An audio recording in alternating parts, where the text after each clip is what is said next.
الہ العالمین خپل میانان، خپل د دین عاشقان، خپل د دین پیدایان، د الله د دین محبین یو څو مخلصه مسلمانانو ته پیدا کړل. ومولیدل چې د دنیا سپر طاقت د ټولې دنیا د کفارو سره الله څنګه دربدر او ذلیل او رسوا کړي. الہ العالمین ورته ښکاره کړل چې ګوره زه چې کله وغواړم چې زما اراده وسي بیا به هغه څه کېږي، بیا د دنیا یو قوت هم د هغه په مقابله کې څه نشته، هېڅ هم نه لري. د دنیا ټول قوتونه راجمع کړي هېڅ نه لري. الہ العالمین وعده کړې ده چې قرآن او د الله دین الہ العالمین وایي دا زه رسوم. رب وعده کړې ده چې د خپل قانون چې قرآن دی د دې زه حفاظت کوم، زه یې ساتنه کوم چې تر څو پورې د مځکې مخ وي دا قرآن قانون به وي، دې ته څوک تغییر او تبدیل نشي رسولی. قرآن کې الله د دې وعده کړې ده. د بل کتاب وعده الله تعالی نه ده کړې. څه کتابونه چې د اسمانه پیغمبرانو ته راغلي دي الہ العالمین به د هغه پیغمبرو امت ته ویل چې ګورې د خپل کتاب حفاظت به کوي. دا مې کتاب درته راواخلئ، حفاظت یې پر تاسو دي. یو قرآن دی الله تعالی وایي تاسو حفاظت مه کوئ، زه یې کوم، تاسو بېغمه اوسئ. رب یې د حفاظت وعده وکړه. الہ العالمین چې وعده وکړله اوس که ما د دې حفاظت کوي دا به زه د الله شکر ادا کوم چې ربه تا زما سره دین کار واخلي. که دا بل ځوان د دې حفاظت کوي هغه به د الله شکر ادا کوي چې ربه ته یې حفاظت کولی شي چې زه دې په دې کې استعمال کړم. الهي دا ستا شکر دی، دا ستا یو نعمت دی پر ما باندې، زه د هغه شکریا ادا کوم. ګورې رب العزال ګورې د سیرت کتابو کې او تاریخ کې او احادیثو کې واقعات ډېرې دي مکررې. دا مچر دا غماشې چې موږ تاسو بولو، په دې مچر هم الله تعالی هغه ظالم بدبخته انسان چې هغه په دنیا کې د خدایي دعوه وکړل او پر دې دنیا باندې جنت او دوزخ جوړ کړي او اسمان ته یې غشو غورځول، ورځه د خدای سره جنګ کوم. هغه بدبخته متکبر چې د ګرد ځمکې نړۍ پر مخ یې در ځان لوړ سړی نه بولي، الله په دا مچر باندې مردار کړي. نمرود کافر، نمرود دا مچر وژلی دي، دا مچر غماشې چې موږ تاسو الہ العالمین د دې مچر سم د دین د خدمت لپاره کار اخیستی. ځکه رسول الله صلی الله علیه وسلم کنز المال کې حدیث دی، نبی علیه السلام مبارک فرمایي مچر ته ښکنځل مه کوئ، لا تصب البرغوث. نبی علیه السلام مچر ته به ښکنځل نه کوي، وژنه یې مرګ یې روا دي، مؤبر دي، ښکنځل نه دي ورته روا. کنز العمال کې روایت. الہ العالمین د غالبو څخه هم خدمت د دین اخیستی دي. رب العزة د دې کوثر څخه هم د دې جولاګي څخه هم د مختلفو حیوانات څخه اخیستي دي چې ستاسو الله تعالی واخیستي. ته به د الہ العالمین شکر ادا کوې د دې نعمت، ته به د الله پر ځان احسان بولې چې رب زه د دین په خدمت کې استعمال کړم. نور که د دنیا کافران د جهالت څخه کار اخلي دا د هغوی بدبختي ده، دا د هغوی د دوزخ لپاره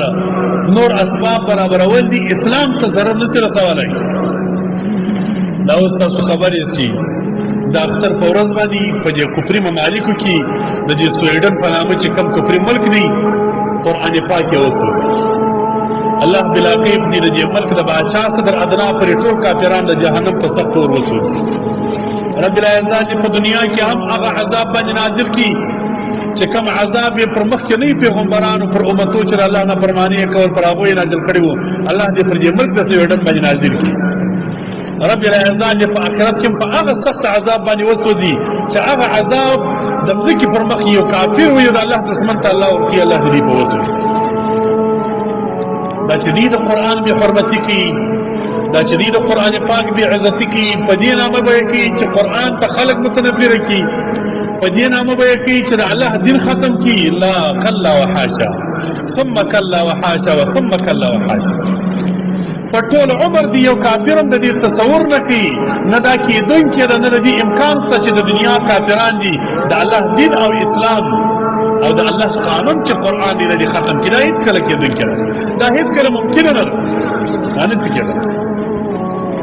رب د دې د حفاظت وعده کړې ده، الله بلاقې په دې حفاظت کوي، څوک یې نشي ختمولی. چې نه یې شي ختمولی هېڅوک. زموږ ستاسو دپاره دا خبره ستاسو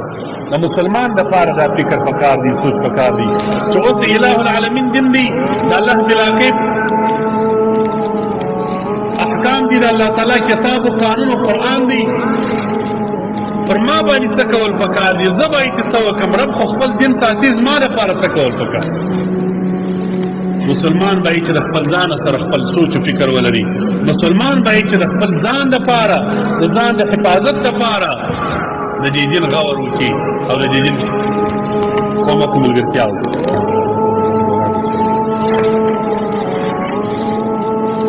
نور اسی کافران مسلمانان ازموي چې ور مسلمان څه کوي د مسلمانانو غیرت ازموي مړمنو مسلمانانو کې کمزوري ډیر راغلي د غیرت ډیر کم شوی په نامه مسلمانان ساته دي الله دې وسنه د پاکستان و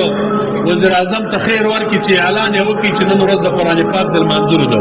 یقینا دغه لا موږ ډیره ده چې اسلامي ملک بادشاہ دغه اعلان وکړي نن په پاکستان کې د قرآن پاک د عظمت د لمانځلو ورځ ده زه په دغه لا هم یقین دومره خوشحاله شولم چې په زړه کې په ځان کې په کارو کې نه ځایېدله چې دومره سوچ و فکر د یو مسلمانان د بادشاہ سره پیدا شو په کار خدا ده غوښتنه مهم دا ده چې د مسلمانانو بادشاہ خالص په دې ځان نه کې خلاص چې موږ د قرآن پاک د عظمت ورځ لمانځو بلکې د پاکستان په ملک کې چې د سویډن که کارخانې دي کارخانې وربندې شي کې تجارتونه دي تجارتونه بند شي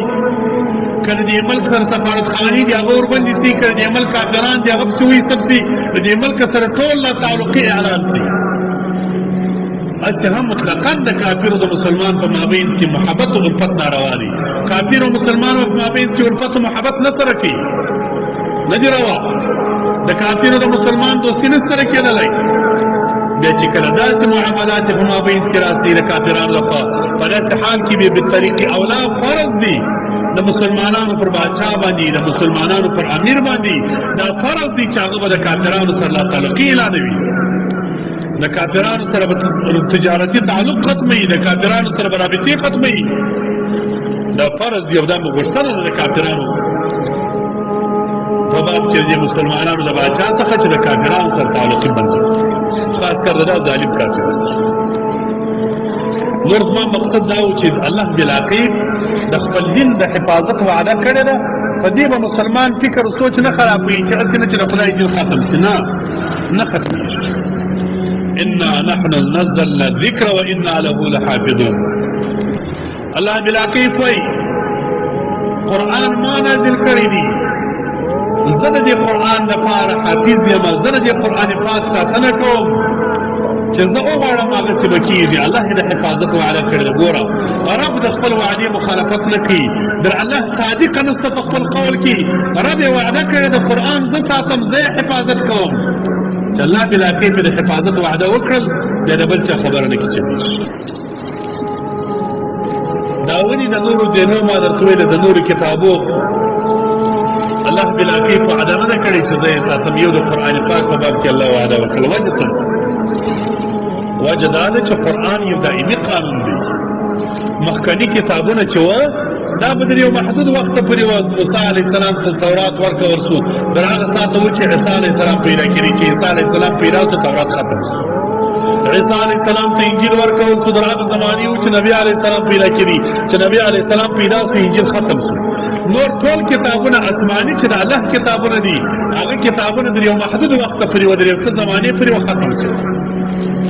خو یو قرآن داسې کتاب دی چې دائمي دی در محدود وخته پورې نه دی قرآن پاک د همیشه دپاره چې د مځکې مخ وي قرآن به وي رب العزا یې وعده وکړل چې زه یې حفاظت کوم تاسو خلاص یاست وجه یې پکې دا په اجماع د امت سره د دنیا د اسلام څه دښمنان چې هر څومره کلن کوشش یې هم کړی د هم به وکړي د قرآن پاک په تغییر و تبدیل ګوري څوک نشي رسولی 1400 کاله تېر شوي دي د رسول الله صلی الله علیه وسلم د زمانې او درننه پسې په دې 1400 کاله باندې درننه پورې د قرآن پاک په دا کلماتو او حروفو کې په یوه زور او زیر او پیش کې لا تغییر نه دی راغلی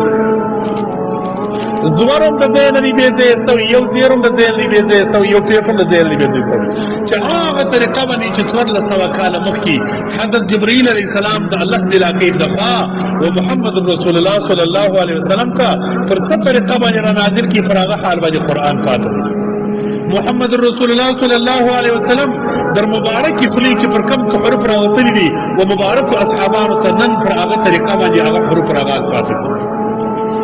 نه په یوه توري کې کمی او زیاتې راغلې ده نه په یوه زور کې راغلې ده نه په یوه زیر کې راغلې ده نه په یوه پیس کې راغلې ده پر هغه حال باندې ولاړ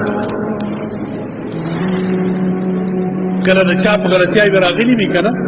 یو ځای زور بدل شوي چې ویې ګورې دنیا به سره په اخته وي د دې قرآن پاک په دا ځای کې دا زور ته خطا ورپېښه شوې ده بله ورځ چې بیا ګورې به اصلاح شوي به برابر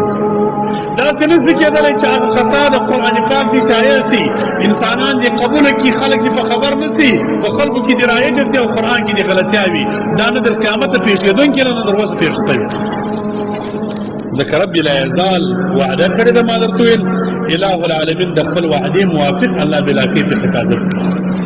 مختلف اسباب اله العالمین د حفاظت لپاره برابر کړي دي در ټولو عظیم سبب د قرآن پاک هغه حافظان او علما دي د امت اله العالمین ګوره د دې قرآن لپاره په هر دور کې په هر زمانه کې د دې کوچني مؤمنانو سینې الله ورته منتخبې کړي وي کوچنی مؤمن به وي چې ویې ګورې قرآن به یې د الف لام میم څخه شروع کړي د الحمدلله څخه به شروع کړي پر والناس باندې به یې ودرېږي ټول قرآن به یې په یاد زده دا چې د دې امت د مؤمنانو سینې الله ورته مختاره کړې دا یې د حفاظت عظیمه ذریعه ده بیا اله العالمین ورسره قاریان او علما پیدا کړي دي که بیا چیرې داسې وي چې د یو حفیظ ته په قرآن کې غلطیا وشي بیا الله د دې امت لپاره رهنمایان علما شیوخ صلحا ورته پیدا کړي دي پر هر منبر باندې د قرآن احکام بیانوي ترجمې یې کوي تفسیرونه یې کوي هغه اصلاح د غلطیانو یې کوي که بیا د چا څه غلطي راسي بیا هغه علما مبارکان اصلاح هر دور کې اله العالمین داسې انسانان ورته پیدا کړي دي خو غټ سبب یې دغه شی دی چې الله بلا کوي د حفاظت لپاره خلک ورته پیدا کړي امام قرطبي رحمه الله در دغه آیت مبارک لاندې چې ما تاسو ویل اله العالمین انا نحن نزلنا الذکر وانا له لحافظون الله قرآن ما نازل کړی دی زه حفاظت